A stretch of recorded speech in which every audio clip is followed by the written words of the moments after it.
Assalamualaikum warahmatullahi wabarakatuh dan selamat malam. Saya Muhammad Feryanda Ramadan Siregar dengan NIM 230502156 dari Fakultas Ekonomi dan Bisnis Program Studi Manajemen.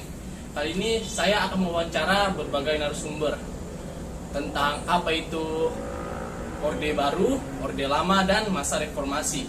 Dan saya akan mendapatkan narasumber. Jadi ayo langsung saja kita mulai wawancaranya. Ya, saya telah mendapatkan narasumber Raihan. Jadi saya akan menanyakan beberapa hal tentang Orde Baru, seperti apa sih yang Anda ketahui tentang Orde Baru, Raihan? Nah, Orde Baru itu sudah pastinya itu dimulai di pemerintahan Soeharto, yaitu yang beliau sudah itu menjabat selama lebih dari 30 tahun. 30 tahun, oke. Sebagai generasi zaman sekarang yang termasuk dalam masa reformasi, apa sih yang Anda ketahui tentang masa reformasi? Nah, reformasi itu ditandai dengan jatuhnya kepemimpinan Soeharto ya. Jadi masa reformasi itu dimulai dari zamannya Pak B.J. Habibie sampai sekarang. Oke, masuk akal juga. Jadi langsung saya kita ke perbedaannya itu. Apa yang membedakan masa Orde Baru dengan zaman reformasi sekarang? Nah, jadi seperti yang saya bilang tadi, masa Orde Baru itu lebih peraturan dan sistem pemerintahnya dibuat oleh presiden kita sendiri, itu Bapak Soeharto. Ya, kekuasaan absolut di tangan beliau. Nah, jadi seperti itu dulu bahkan beliau itu tidak segan-segan ya untuk menjatuhkan hukuman mati, bahkan ada yang namanya sistem Petrus ya. Namun pada era reformasi dimulai di zaman Pak B.J. Habibie setelah runtuhnya kepemimpinan Pak Soeharto pada tahun 98, sudah banyak sistem pemerintahan yang berubah, seperti sudah ada yang pemilu, lalu sudah ada kebebasan berpolitik bagi beberapa etnis yang dulunya tidak diperbolehkan dan lain sebagainya. Jadi sudah banyak perubahan yang mulai dari infrastruktur, sistem pemerintahan dan lain-lain.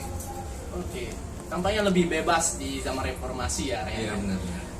Oke, selanjutnya saya akan menanyakan apa saja persamaan dari Orba dengan zaman reformasi sekarang.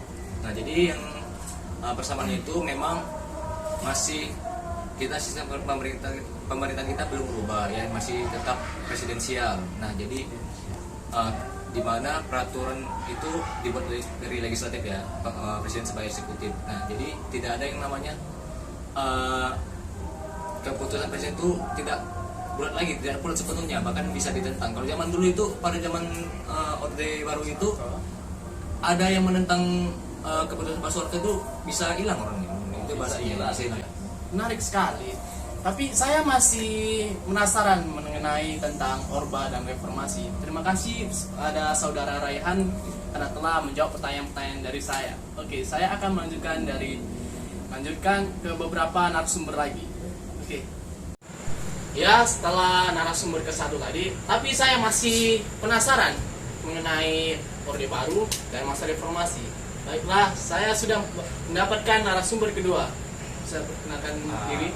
Perkenalkan, nama saya Evan Sakbar Siregar. Saya NIM saya 200-502-103. Saya berasal dari Fakultas Ekonomi dan Bisnis, jurusan Manajemen angkatan 2020. Baiklah, Bang Faris. Jadi saya akan menanyakan, apa sih yang Anda ketahui tentang Orde Baru? Orde Baru itu masa-masa dari Presiden Soeharto yang telah berkuasa selama 38 tahun, yang dimulai dari jatuhnya Presiden Soekarno sampai diturunkan paksa oleh mahasiswa pada tahun 1998. Apa sih juga dengan apa itu masa reformasi? Masa reformasi itu adalah masa setelah dari masa Orde Baru itu tadi, yang dimulai dari Presiden B.J. Habibie ya sampai sekarang oleh Presiden Pak Jokowi dulu. Sampai sekarang ya. Baiklah, apa saja perbedaan dari masa Orde Baru dengan zaman reformasi? Perbedaannya jelas di bidang politik. Orde Baru yang menguasai itu adalah keluarga dari Pak Soeharto, karena zaman itu kan korupsi dan nepotisme kan cukup kuat ya. Berbeda dengan sekarang, mungkin agak sedikit menurun. Kemudian kebebasan persnya pun berbeda berbeda di zaman Orde Baru itu sangat dibatasi persnya, tetapi di zaman reformasi ini sudah dilonggarkan, sudah mulai ada kebebasan untuk berbicara. Oke. Apa saya persamaan zaman Orde Baru dengan zaman reformasi? Persamaan dari kedua masa itu mungkin pada zaman sekarang itu sudah mulai hampir sama dengan zaman Orde Baru, karena kita tahu pada pemilu nanti ada tanda-tanda dinasti politik lah ya, Dinasti politik juga. dari suatu pasangan calon yang dimana aturannya dirubah sama Baiklah, saya cukup puas dengan jawaban-jawaban dari narasumber saya tadi. Baiklah, terima kasih pada Bang Faris yang telah menjawab pertanyaan saya. Baiklah, saya akan mencari informasi tentang zaman Orde Lama. Baiklah, terima kasih. Ini saya akan mencari informasi tentang Orde Lama gitu. Jadi saya akan mewawancarai orang tua saya, ayah saya. Perkenalkan diri. Assalamualaikum, selamat malam.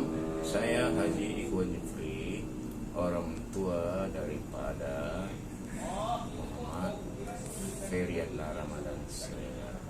Jadi saya akan menanyakan apa sih yang ayah ketahui tentang Orde Lama. Orde Lama itu ada pada zaman Soekarno, yaitu sekitar tahun 1945 sampai 1968. Baiklah, apa saja sih perbedaan dari Orde Lama dengan Orde Baru ya? Perbedaannya jelas. Orde Lama itu di masa pemerintahan Soekarno yang dimana bangsa kita mulai berbenah dan yang dititik beratkan kepada ideologis nasionalisme. Sementara pada Orde Baru itu di zaman Bapak Presiden Soeharto sekitar tahun 70-an ya, tahun 70 sampai 90-an. Orde Baru ini menitik beratkan kepada ideologis nasionalis dan pembangunan, terutama ada pelita rencana pembangunan pada masa pemerintahan Soeharto. Oke, yang terakhir itu adalah apa persamaan dari Orde Lama dengan Orde Baru ya? Kalau persamaannya saya rasa sangat berbeda ya. Namanya sudah Orla dan Orba. Yang seperti saya katakan tadi, di Orla itu penitik beratan pada ideologi politik nasionalisme. Sementara pada zaman Soeharto itu sudah kepada otoriter kekuasaan, tapi berlandaskan kepada pembangunan pertanian. Baiklah, itu saja pertanyaan dari saya. Mungkin masih ada yang kurang, tapi ya itu saya sudah cukuplah dari berbagai narasumber saya. Baiklah, terima kasih karena telah menonton dan mendengarkan video dari saya.